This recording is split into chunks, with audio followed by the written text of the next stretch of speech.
গদ্দার নয়, ভাঙর বাঁচাও স্লোগান দিয়ে কার্যত আরাবুল ইসলামকে আক্রমণ করেছেন তৃণমূল সাংসদ সায়নী ঘোষ। নাম না করেই সায়নী বলেছেন, ভোটের সময় যারা পিছন থেকে দলকে ছুরি মেরেছে তাদের শনাক্ত করতে হবে।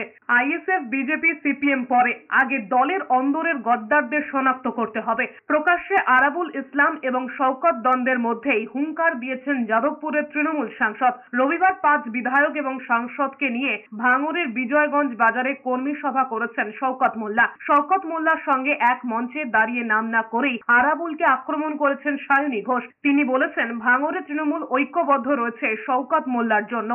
সকলেই কাটমানি খেয়ে নিজেদের স্ফীত করেছেন, এখন এই কাটমানির মারামারি চলবে। সিপিএম কে ঠেকাবার ক্ষমতা ওদের নেই। খানিকটা সময় দাপাদাপি করেছিল, মানুষ একটু ভয় পেয়ে গিয়েছিল, আজকে মানুষ আবার মাথা চাড়া দিচ্ছে। ওরা এখন সিপিএম আতঙ্কে ঘুমোচ্ছে না ওদের।